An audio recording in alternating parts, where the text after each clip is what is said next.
I'm Amber Williams, 31, a corporate lawyer in New York with an office view most would envy. But right now, I can't focus on anything but the phone call I just received. My brother Tyler and I have always been close despite our 5-year age gap. When he got engaged to Natalie Hudson, daughter of that real estate mogul, I was thrilled. Until today. The wedding planner just called, saying so casually it was chilling, "Your family's invitation has been canceled, but we're keeping the deposit." The $65,000 deposit my parents scraped together. Before I tell you how this nightmare unfolded, drop a comment letting me know where you're watching from, hit that like button, and subscribe to follow this journey of betrayal that forced me to choose between family loyalty and my brother's happiness. Growing up in our modest Connecticut neighborhood, Tyler was always my shadow. Despite being 5 years younger, he followed me everywhere, from soccer practice to debate club meetings where he'd sit quietly in the back, drawing buildings in his sketchbook. Our parents, James and Catherine Williams, worked tirelessly, Dad as a high school history teacher and Mom managing a local bookstore, to give us opportunities they never had. Our home wasn't fancy. A 3-bedroom colonial with worn carpet and outdated kitchen cabinets, but it was filled with laughter, impromptu dance parties, and endless discussions around our scratched oak dining table. Every Sunday, we'd gather for Mom's famous pot roast, a tradition that continued even through my grueling law school years when I'd make the Tower train ride home just to be present. "Family first," Dad always said. "Everything else is just noise." I worked 3 jobs during law school: barista mornings, library assistant afternoons, and bartender weekends. Tyler watched my graduation with tears in his eyes, prouder than anyone when I landed my associate position at Hartman and Reed. When I helped him apply to architecture programs years later, it felt like completing a circle. "You're going to design buildings that change skylines," I told him the day his Columbia acceptance arrived. Tyler flourished in architecture school, his natural talent for spatial design earning him recognition from professors and peers alike. During his final year, he attended a charity gala showcasing young designers. That's where he met Natalie Hudson. The Hudsons were New York aristocracy, with buildings bearing their name across Manhattan.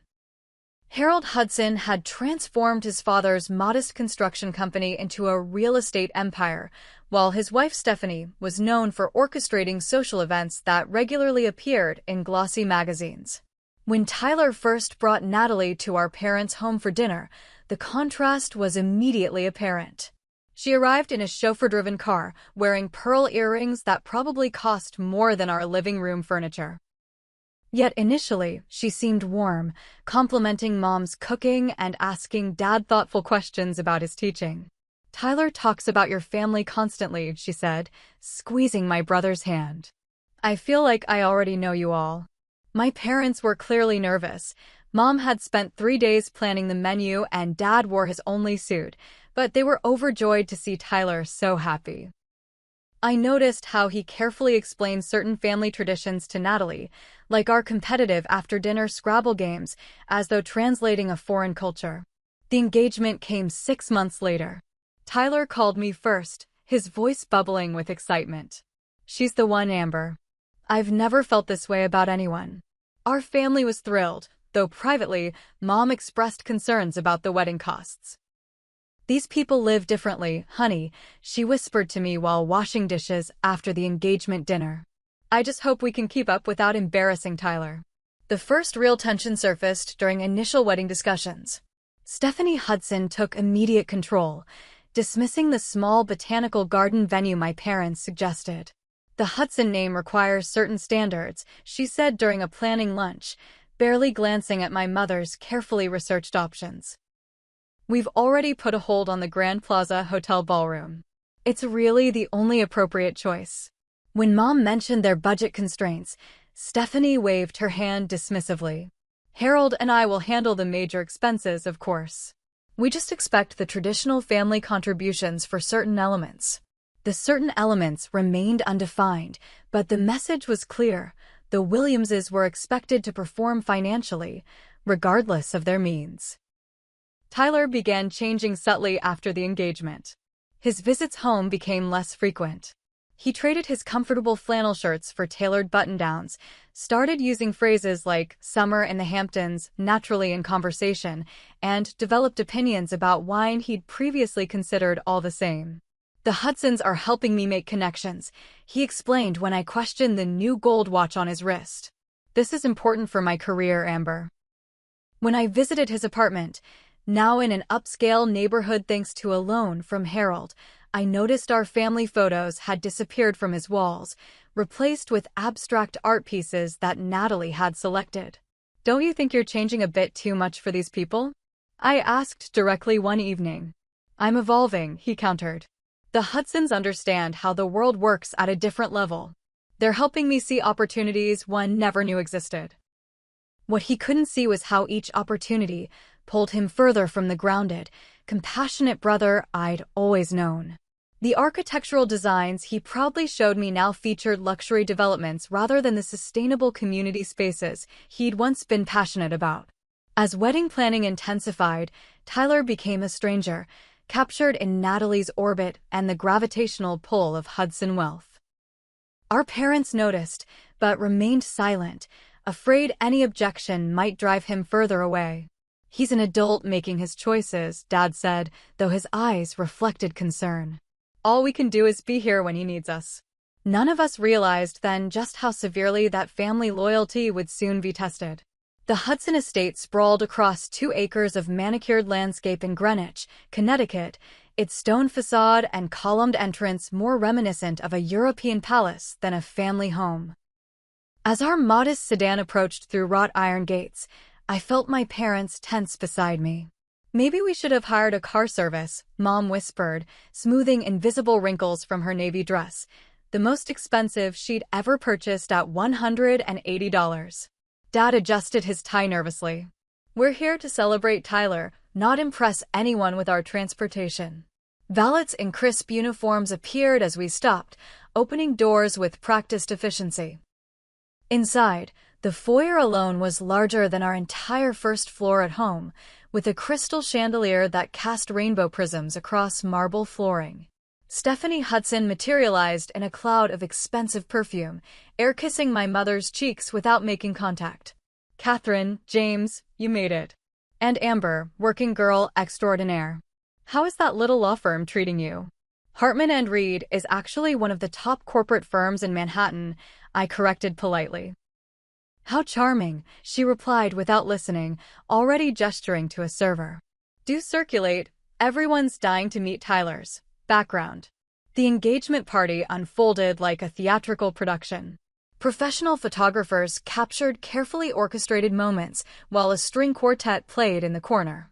Guests represented a who's who of New York society, judges, CEOs, even a minor European royal whose title Stephanie mentioned no fewer than 15 times during introductions. My parents tried valiantly to engage, Dad discussing educational policy with a university president while Mom complimented the intricate floral arrangements. Yet I noticed how conversations seemed to evaporate when Hudson's friends realized the Williamses weren't connected. "And what do you do?" a woman in diamonds asked my mother. "I manage Baldwin's bookshop downtown," Mom answered warmly. "Oh. How?" "Industrious," the woman responded, eyes already scanning for a more advantageous conversation. I found Tyler surrounded by Natalie's friends, laughing too loudly at a joke about summer homes. When he introduced us, his posture changed, slightly distancing himself physically, as though our presence might contaminate his newfound social standing. "My sister's the real star," he said, yet the comment sounded rehearsed. "First in our family to attend college. Full scholarship." The way he emphasized full scholarship made it sound like an apology for our presence. During dinner, seated at a table far from Tyler and the Hudsons, I excused myself to find the restroom. Passing a partially open library door, I heard Stephanie's distinctive voice. "Of course we had to invite them, Diane. They're technically family soon. But don't worry, I'm fixing the wedding guest list to be more appropriate. Harold says we simply can't have the Bergdorf crowd mixing with." "Well, you understand." A second voice laughed. "The mother's dress is from last season's Nordstrom sale rack." I recognized it immediately. Tyler's quite the diamond in the rough. Natalie sees potential, and you know how she loves projects. At least he photographs well. White-hot anger propelled me through the door. Excuse me. Stephanie turned, momentarily startled before regaining composure. Amber, we were just discussing seating arrangements. Really? Because it sounded like you were discussing my family as though we're some embarrassing secret. I think you misunderstood, Stephanie replied coolly. Perhaps in your world, directness about social compatibility seems unkind, but in proper society, understanding appropriate boundaries is essential etiquette. Proper society? Is that what you call judging people based on their bank accounts rather than their character? Your passion is admirable if misplaced, she said with practiced condescension. Tyler understands the world he's entering. Perhaps you should respect his choices rather than creating unnecessary drama. Before I could respond, Tyler appeared behind me. Everything okay in here? Your sister seems upset about wedding planning details, Stephanie offered smoothly. Such an emotional time for everyone. I looked at my brother incredulously. Tyler, she was literally mocking our parents. Don't you have anything to say? His eyes darted between us, conflict evident. But instead of defending our family, he placed a hand on my arm. Amber, you're overreacting. Stephanie's been incredibly generous with wedding planning. Generous? Tyler, open your eyes. These people are my future family, he interrupted sharply. Natalie's important to me. Can you just be happy for us without creating problems? The betrayal stung like a physical blow. Outside on the terrace, I found my parents sitting alone, smiling bravely despite their isolation. Having fun? Dad asked, though his eyes registered my distress immediately. We should leave, I said quietly, explaining what had happened. Mom placed her hand over mine. We're here for Tyler. If enduring a few uncomfortable hours means supporting him, that's what we'll do. But they're deliberately humiliating you. Sometimes loving someone means swallowing your pride, Dad said softly. Tyler will find his way back to himself eventually. As we prepared to rejoin the party, a man approached our table. Tall with kind eyes that crinkled at the corners, he introduced himself as Mason Carter, Natalie's cousin. I wanted to apologize for my aunt's behavior, he said, sincerity evident in his voice. Stephanie can be difficult at best. That's very kind, Mom replied. Are you enjoying the party? About as much as a root canal, he answered with an unexpected grin. These functions are more performance than celebration. For what it's worth, when Tyler talks about your family, his face lights up in a way it never does when discussing the Hudsons. That small moment of genuine connection provided temporary comfort, but driving home later that night, I couldn't shake the feeling that we were losing Tyler to a world measured in possessions rather than principles. None of us anticipated just how calculated that world would prove to be.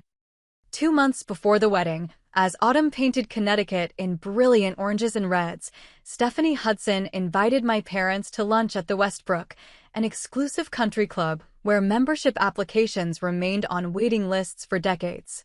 Mom spent hours selecting an appropriate outfit, eventually settling on a burgundy pantsuit she'd purchased for my law school graduation. This feels important, she told me during our pre-lunch call. Stephanie mentioned finalizing wedding details. What made this timing particularly stressful was Dad's recent health scare. After experiencing chest pains while teaching, he'd undergone a series of cardiac tests revealing a condition requiring ongoing medication and monitoring. While not immediately life-threatening, the medical bills had already exceeded $12,000 beyond insurance coverage, depleting most of their emergency savings. I offered to help financially, but Dad refused. We're managing, he insisted with characteristic pride. Your student loans are priority enough. When my parents arrived at the Westbrook, Stephanie was already seated at a prime table overlooking the golf course, a leather portfolio placed precisely beside her water glass. After perfunctory greetings and ordering, Stephanie recommended the salmon without looking at the menu. She opened the portfolio with theatrical flourish. I thought today we could finalize the family contribution details, she announced, sliding a document across the table. As you know, Wedding traditions are important to the Hudson family. My father, reading glasses perched on his nose, scanned the paper with growing confusion. I'm not sure I understand. This appears to be a contract for $65,000. Stephanie nodded approvingly. Exactly. While Harold and I are covering the majority of expenses, roughly $300,000, tradition dictates the bride's family handles the reception and the groom's family contributes to the rehearsal dinner, flowers, and certain ceremony aspects. $65,000. Mom repeated, voice barely audible. Stephanie, we've been very clear about our financial situation. Catherine, in our circle, this is actually quite modest. The Van Allens contributed nearly twice this amount for their daughter's wedding last spring. Stephanie sipped her water delicately. Of course, if it's truly impossible, we could always scale back to something more appropriate to your means. Though Tyler and Natalie would be so disappointed. The implication hung in the air. Either meet the Hudson's expectations or embarrass Tyler with a wedding beneath his fiancée's social standing. We'll need time to discuss this, Dad said finally. Of course, Stephanie replied, checking her diamond-encrusted watch. Though the vendors require deposits by next Friday. Shall we say Wednesday for your final answer? The contract specifies payment structure, half immediately as deposit, remainder 30 days before the wedding. That evening, I found my parents at their kitchen table, calculator between them, surrounded by bank statements and mortgage documents. You can't seriously be considering this, I said, reading the contract's exorbitant terms. What choice do we have? Mom asked, eyes red-rimmed from crying. This is Tyler's future. His future shouldn't cost your financial security. This is manipulation, pure and simple. Dad rubbed his temples, fatigue etched in every line of his face. We can take a second mortgage on the house. The interest rate isn't terrible. Dad, you're still paying medical bills. This is insanity. Amber, he said quietly, sometimes being a parent means sacrificing beyond reason. If this is what Tyler needs, we'll find a way. Despite my vehement objections, they signed the contract. The first payment, $32,500, was transferred to an account Stephanie provided, draining their retirement savings and maxing out their home equity line. Mom picked up extra shifts at the bookstore while Dad began tutoring after school hours, despite his doctor's recommendation to reduce stress. When I confronted Tyler at his apartment the following weekend, he seemed genuinely uncomfortable but not surprised. It's standard for wedding families to share costs, he said, not meeting my eyes. Standard? Tyler, our parents are taking out loans for this. Dad's health isn't even stable, and they're working extra hours to afford your wedding to people who clearly look down on them. Shame flickered across his face. You don't understand. That's just how things are done in Natalie's circle. Her parents are actually being generous, covering most expenses. Most expenses? The contract literally specifies hand-carved ice sculptures and imported orchids. Who needs that? It's important to Natalie, he said defensively. More important than Dad's health? Than Mom working herself to exhaustion? Than the values our family actually stands for? Tyler paced his designer living room, a space I barely recognized from the cozy apartment he'd once decorated with flea market finds and architecture books. You've always been like this, he snapped. So judgmental about success. Maybe I want more than what we grew up with. Is that so terrible? Wanting success isn't terrible. Abandoning who you are to become someone else's version of successful? That's just sad. His face hardened. You're jealous. You've always been the star. First college graduate, big shot lawyer. Now I'm building something significant, and you can't stand it. The accusation was so absurd, so contrary to our lifelong support of each other, that I physically stepped back. I don't even know who you are anymore, I whispered. Maybe you never did, he replied coldly. Maybe I was always meant for this world, and our family was just holding me back. I left his apartment that day with an ache that felt physical. The brother who had once built me a bookshelf from scratch when I got my first apartment, who called weekly just to share architecture jokes, who teared up giving the toast at my law school graduation, that person seemed to have vanished, replaced by a stranger chasing approval from people who would never truly accept him. As the wedding date approached, our family fracture widened. Tyler stopped attending Sunday dinners, claiming work deadlines, though Instagram showed him at Hampton's parties with Natalie's friends. When he did call our parents, conversations revolved around additional wedding requests. Could they possibly contribute to the honeymoon fund? Would Mom mind wearing a different dress than the one she'd purchased, as it didn't complement the wedding palette? Each request came with implied judgment. Each conversation left my parents more deflated. Yet still they defended him. He's caught between worlds, Mom rationalized. Once the wedding pressure passes, he'll find his balance again. I wasn't so sure. Something fundamental had shifted, and I feared we might never recover the family we once were. The call came on a Tuesday afternoon while I was preparing for a client meeting. Claire Bennett, the wedding planner, had always been coolly professional during our limited interactions. This time, her voice held artificial sympathy as she delivered her message. Amber, I'm just calling to confirm that you've received the updated information about the Williams family's wedding participation. What updated information? A pause. Oh dear. Well, this is awkward. The Hudsons have decided to cancel your family's invitation to the wedding. The deposit will be retained, of course, as per the contract's cancellation clause. The conference room tilted slightly. Excuse me? I assume Tyler had already discussed this with you. The wedding is taking a different direction, more intimate for family. But I should let him explain the details. More intimate? So the wedding's been scaled back? Not exactly. In fact, we've expanded to accommodate some late additions from the Hudson side. Important connections, you understand. Blood pounded in my ears. So my parents paid $32,500 for a wedding they're now uninvited from? Contract terms are quite clear about non-refundable deposits, Claire replied crisply. I'm simply the messenger. You'll need to discuss the particulars with the Hudsons. I immediately called my parents, hoping against hope this was a miscommunication. Mom answered on the first ring. We just got the call too, she said, voice hollow. Your father's not taking it well. I heard Dad in the background, something crashing. I'll be there in 2 hours, I promised, already gathering my things, explaining a family emergency to my bewildered assistant. The drive to Connecticut never seemed longer. I found my parents in the kitchen, Mom methodically wiping already clean counters, Dad staring at his hands at the table. He won't answer my calls, Dad said without looking up. 5 calls, straight to voicemail. Tyler's blocked my number entirely, Mom added. I tried from the bookstore phone and got his voicemail. Their quiet dignity in the face of such betrayal broke something in me. These people who had sacrificed everything for their children deserved better than this callous dismissal. I'm going to fix this, I promised, though I had no idea how. For 3 days, Tyler remained unreachable. Social media showed him attending suit fittings and bachelor party events, while our parents navigated the humiliation of explaining to relatives why they weren't attending their only son's wedding.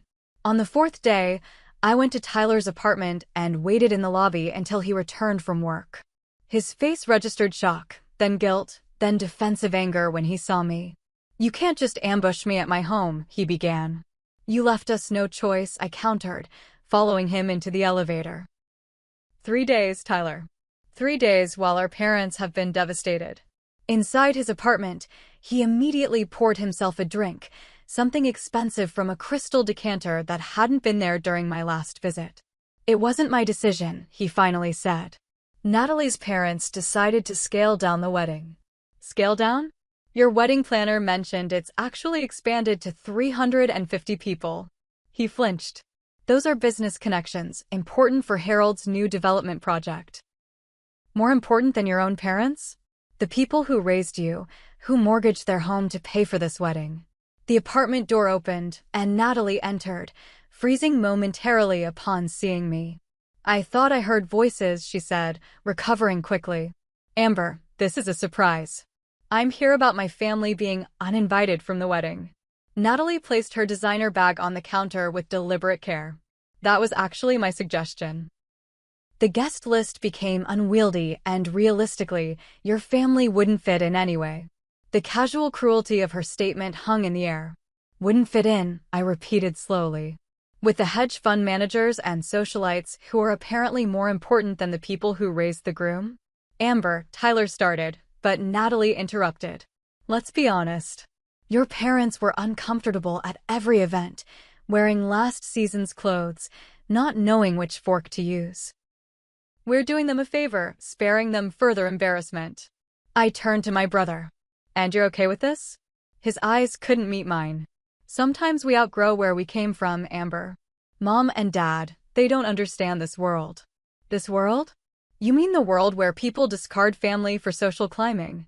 That's unfair, he protested weakly. What's unfair is our father working overtime while managing heart condition medications to pay for a wedding he's now banned from attending. Tyler's face paled. Dad's sick. You'd know that if you bothered calling them. His heart condition was diagnosed 2 months ago. You never told me, he whispered. He didn't want to worry you during this important time, I quoted bitterly. He didn't want to be a burden. Natalie sighed dramatically. This is exactly the emotional messiness we're trying to avoid. Tyler's moving into a different phase of life now.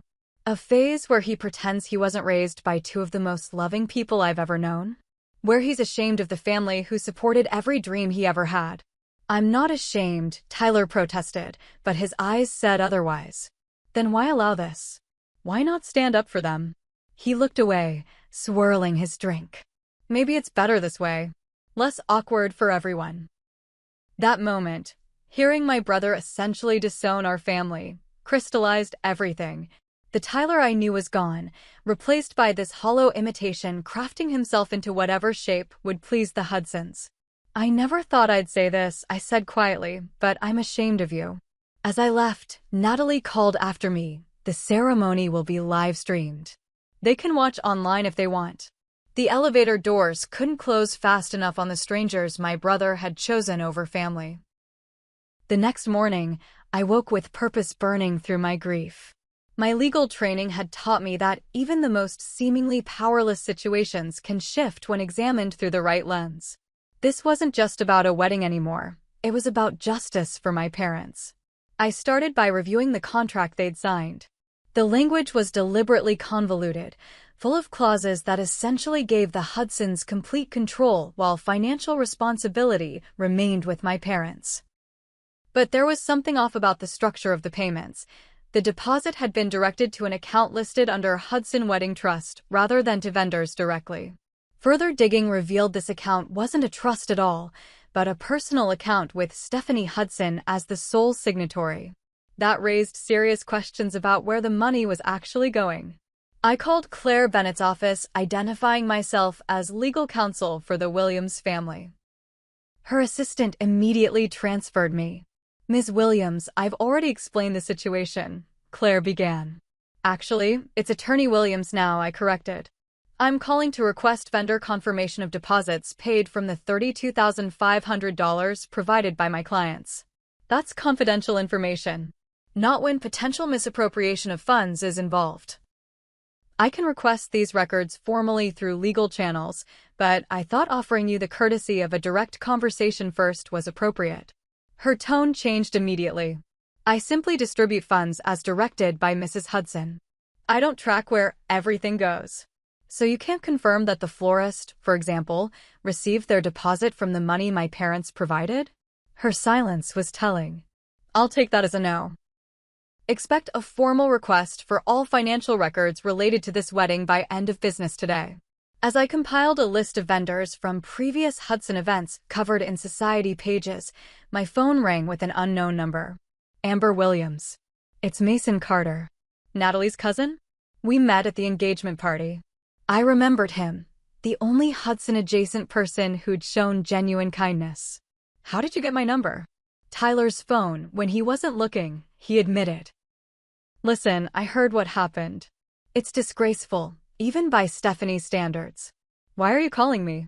Because I think you're investigating and I think I can help. The Hudsons aren't what they appear to be. We arranged to meet at a coffee shop midway between New York and Connecticut. Mason arrived looking nothing like the polished figure from the engagement party, casual in jeans and a faded Harvard sweatshirt, hair slightly rumpled. First thing you should know, he said after ordering. I'm the family disappointment. Went into environmental law instead of real estate. Refused to join the family business. It makes me the Hudson outsider with insider knowledge. And why help my family? His expression turned serious. Because what they're doing to your parents is part of a pattern. The Hudsons are in financial trouble. Serious trouble. That building downtown that was supposed to be their next big development? Construction halted 6 months ago when investors pulled out. So why the extravagant wedding? Appearances. In their world, admitting financial difficulty would be suicide. They're desperately maintaining the illusion of success while scrambling for new investors. This wedding is their way of showing everything's fine. And my parents' money? Mason's expression confirmed my suspicions. Almost certainly not going to flowers or ice sculptures. Over the next week, Mason became my unexpected ally. He connected me with former Hudson business partners who'd had similar experiences, requested investments that disappeared into personal accounts, contracts with hidden clauses that heavily favored the Hudsons. Through a paralegal friend at a firm that had previously represented the Hudsons, I discovered they had changed law firms 6 times in 3 years, leaving unpaid legal bills at each one. Most significantly, Mason introduced me to the Clarks, another ordinary family whose daughter had been engaged to Natalie's brother James 2 years earlier. They had paid a $50,000 family contribution before the engagement mysteriously ended, with no refund. They insisted the contract made it non-refundable, Mrs. Clark explained during our meeting. We couldn't afford to fight them legally.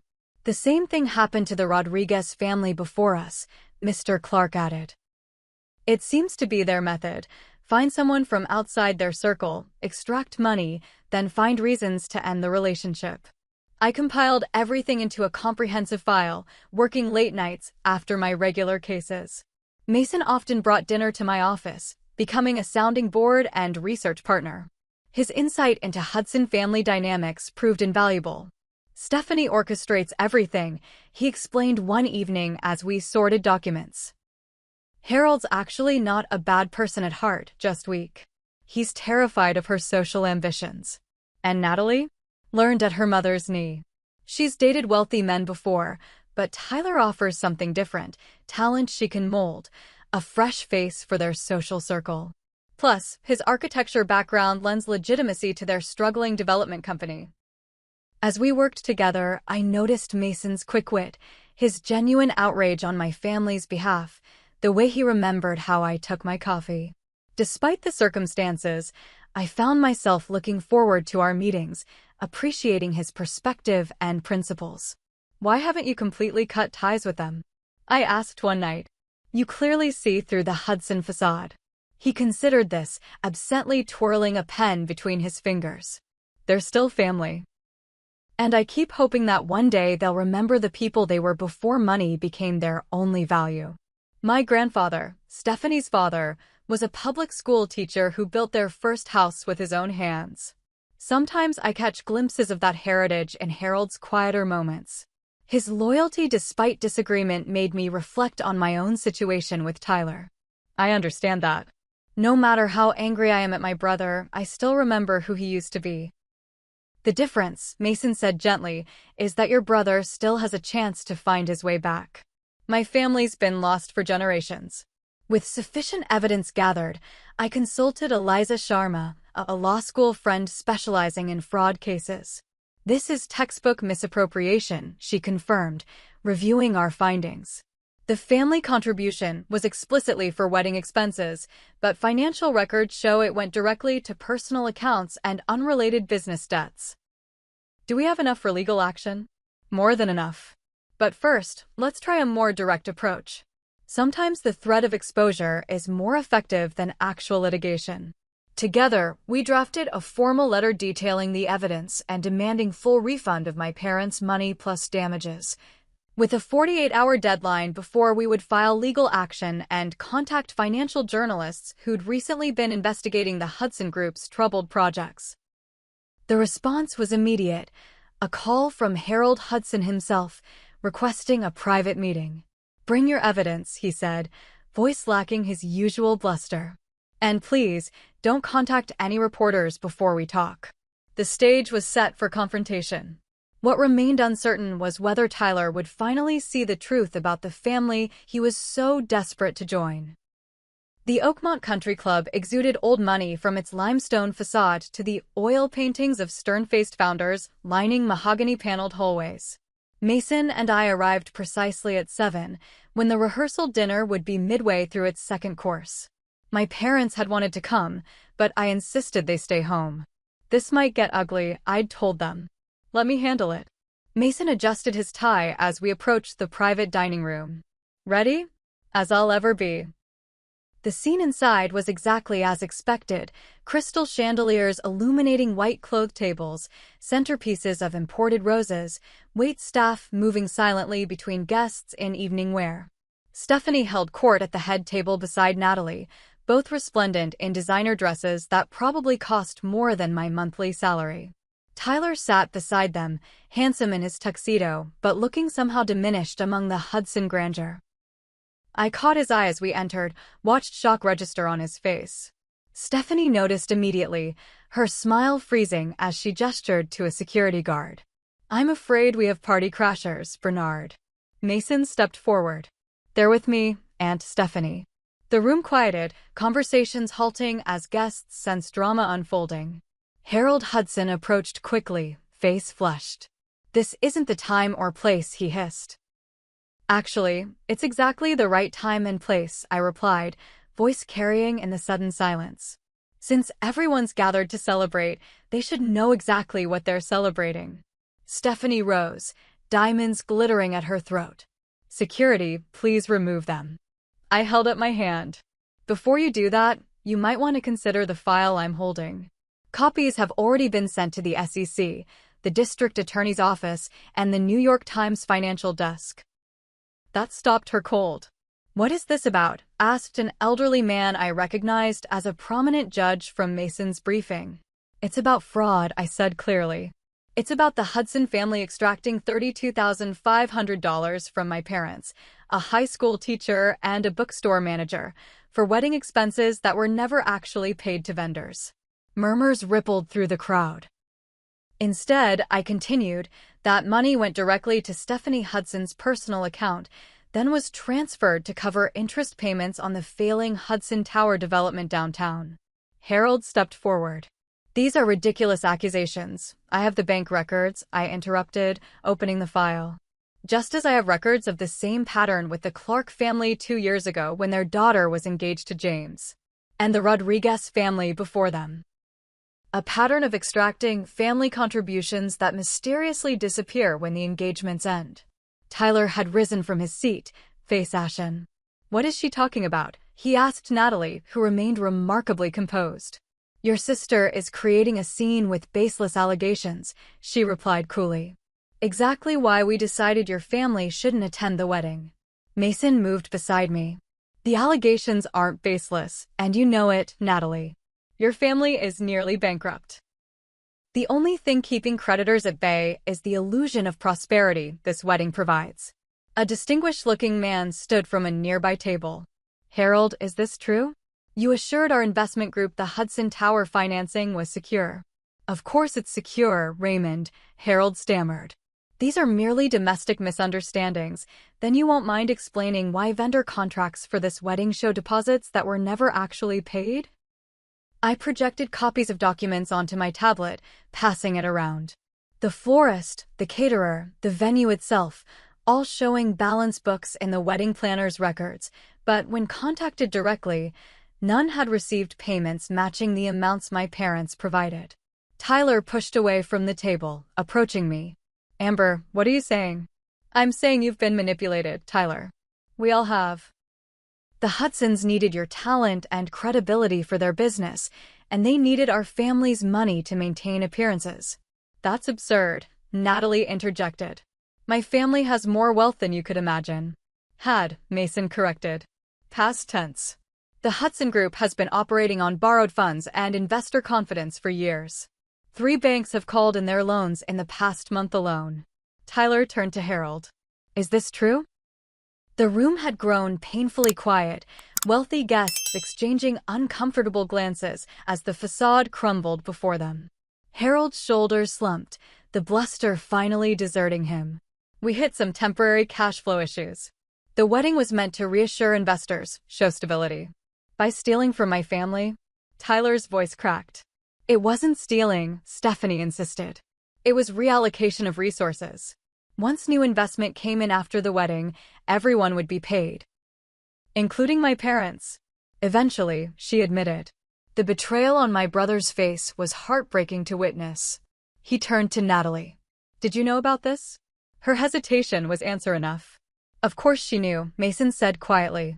It's the family business model. Tyler stepped back as though physically struck. All this time, the comments about my family, pushing them away, it wasn't about social standing at all, was it? It was about making sure they wouldn't ask questions about where their money went. Tyler, don't be dramatic. Natalie reached for his hand. This changes nothing between us. It changes everything. He removed his engagement ring, placing it on the table. I don't know you at all. As the room erupted in whispered conversations, a distinguished older woman, later identified as a major Hudson investor, approached us. Young lady, I'd be very interested in reviewing those documents more thoroughly. Perhaps we could speak privately. Within an hour, the rehearsal dinner had transformed into something resembling a creditors' meeting, with investors cornering Harold in various corners of the room. Mason handled most inquiries, directing people to appropriate authorities while I found Tyler sitting alone on the terrace, staring at nothing. I'm so sorry, I said, joining him. I'm the one who should be apologizing, he replied, voice hollow. What I said to you to Mom and Dad. I was so blinded by everything Natalie represented. You fell in love. It happens. Not with Natalie, he said with sudden clarity. With the idea of her world. The connections, the opportunities. I convinced myself I deserved it all, that our family was holding me back. He looked up, eyes red-rimmed. How can I ever face Mom and Dad again? The same way they've always faced you, with unconditional love. As the evening concluded, Harold Hudson approached us on the terrace, looking every bit his 68 years. The full amount will be returned to your parents tomorrow, he said quietly. Plus an additional $30,000 for distress. And the other families? I pressed. Them too. All of it. He glanced toward the dining room where Stephanie was being questioned by former friends. For what it's worth, this wasn't how it began. We were in trouble, yes, but the wedding was real. Natalie does love Tyler in her way. Her way isn't enough, Tyler said simply. As we left, Mason walked us to our car. What will you do now? I asked him. Damage control, mostly. Some of these people were friends of my parents. They deserve better than my family gave them. Something had shifted between us during this ordeal. A connection formed through shared purpose and mutual respect. Maybe when this settles down, I suggested, we could have dinner sometime. Without financial documents and family drama. His smile reached his eyes. I'd like that very much. Tyler was quiet on the drive home, processing everything that had happened. But as we neared our parents' house, he finally spoke. I need to make this right, Amber. Not just the money. Everything. You will, I assured him. That's what family does. We find our way back to each other. The return of the $65,000, including the promised additional compensation, arrived in my parents' account exactly as Harold had promised. The Hudsons, facing multiple investigations from regulatory agencies and civil lawsuits from investors, retreated from public view. Their company filed for bankruptcy protection within weeks, and their Greenwich estate was listed for sale shortly after. Tyler's journey back to himself proved more complicated than the financial resolution. The first Sunday after the confrontation, he stood nervously on our parents' doorstep, shoulders hunched like a schoolboy called to the principal's office. I don't know what to say, he admitted when Mom opened the door. She simply pulled him into a hug. Then don't say anything yet. That Sunday dinner was quiet, conversation careful, and focused on neutral topics. Dad, still hurt but trying, asked about Tyler's work projects. Mom served his favorite apple pie. The elephant in the room remained unaddressed until Tyler finally put down his fork. "I need to say this," he began, voice unsteady. "What I did, how I treated you both, was unforgivable. I got caught up in a world that made me ashamed of the best people I've ever known. I don't expect you to forget that, but I need you to know how deeply I regret it." Dad studied him for a long moment. The hardest lesson a parent learns is that we can't protect our children from their own mistakes. "We've watched you drift away for months, unable to stop it." "I was so stupid," Tyler whispered. "No," Mom corrected gently. "You were human. Seduced by a world designed to make people feel inadequate unless they buy into it completely. The question is, what have you learned?" That question marked the beginning of Tyler's genuine reconciliation with our family. Unlike his superficial transformation into Hudson-approved society, this change came from within, painful but authentic. He moved out of the luxury apartment, finding a modest place in his old neighborhood. He resigned from the prestigious firm that had hired him through Harold's connections, instead joining a small studio focused on sustainable community projects. "I'm back to designing buildings that matter," he told me over coffee one afternoon, "not just monuments to wealth." The architectural talent that had attracted Natalie remained, but now it served his original passion rather than status seeking. His first major project, a community center in an underserved neighborhood, received recognition for innovation while maintaining budget constraints. My parents used part of the returned money to finally take their dream trip to Europe, something they'd postponed for decades while raising us. Photos arrived daily, Mom beaming beside Roman fountains, Dad looking scholarly in British museums, both of them slightly sunburned on Mediterranean beaches. "Your father climbed all the steps at Montmartre despite his doctor's concerns," Mom texted. "Says his heart feels stronger than ever." The rest of the money went into their retirement fund and a small foundation they established to help students from their high school attend vocational training or college, creating opportunities from what had nearly been catastrophe. My own life took unexpected turns in the aftermath. The detailed financial investigation I'd conducted caught the attention of a law firm specializing in financial fraud protection. They offered a partnership track position that aligned perfectly with my growing interest in defending ordinary people against corporate manipulation. And then there was Mason. Our promised dinner extended into weekly meetings, conversations flowing easily between professional ambitions and personal philosophies. His dedication to environmental causes complemented my social justice focus, and despite our different backgrounds, we shared core values about family, integrity, and purpose. "You know," he said during an autumn walk through Central Park, "my family never understood that real wealth isn't about bank accounts or social position." "What is it about then?" I asked, though I already knew my own answer. "Having people in your life who stand by you at your worst moments, who tell you hard truths, who celebrate your real accomplishments, not your acquisitions." He took my hand, a gesture that felt both new and somehow familiar. "People like your family. People like you." 6 months after the wedding that never was, we gathered for Sunday dinner, my parents tanned from their travels, Tyler looking more like his authentic self than he had in years, and Mason, now a regular guest at our table. The conversation flowed easily around jobs, community projects, and Dad's new hobby of French cooking inspired by their travels. The painful past wasn't forgotten, but had transformed into hard-earned wisdom. "I got a letter from Natalie," Tyler mentioned as we cleared dishes. "She's in Europe with her mother. Their assets are mostly frozen pending investigations, but apparently some distant relative took pity on them." "Are you okay?" I asked, searching his face for lingering regret. He considered this honestly. "I am. Sometimes I still wonder how I could have been so completely fooled, but then I remember what you told me that night. I fell in love with an idea, not a person." "Some ideas are seductive," Dad commented, "especially when they play on our insecurities." "The Hudsons built their entire existence on making others feel inadequate," Mason added. "It was never about you, Tyler." Mom returned from the kitchen with coffee. "The silver lining is that you found your way back to yourself before making a lifetime commitment to something hollow." Tyler nodded, genuine smile returning.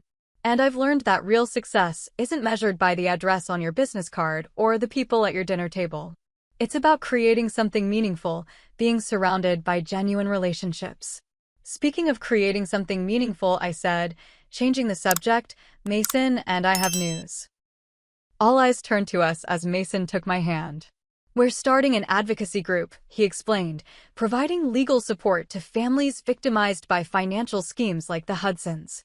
Amber's firm is providing pro bono hours, and we've already got 3 cases. The pride in my parents' faces meant everything, not because we were announcing professional success, but because they recognized we were building something aligned with our values. As the evening wound down, I found myself on the porch swing with Dad, watching fireflies emerge in the summer twilight. "You know what I keep thinking about," he said quietly. "What's that?" "How close we came to losing everything that matters by chasing things that don't." I leaned against his shoulder, just as I had as a little girl. "We didn't lose it, though. That's what counts." "No," he agreed. "In fact, I think we found something even stronger." Tested relationships have a certain resilience to them. Looking through the window at my mother laughing with Tyler and Mason in the living room, I knew Dad was right. The journey had been painful, but the family that emerged was more authentic, more appreciative of what truly constituted wealth. Not the kind that could be deposited in banks or displayed at society weddings, but the kind that sustained you through life's hardest moments, the wealth of belonging completely and being loved without condition. "Have you ever wondered what might have happened if we hadn't discovered the truth about the Hudsons?" I asked. Dad considered this. "I imagine we would have watched Tyler drift further away, becoming someone we didn't recognize, always seeking approval he could never quite secure. And now?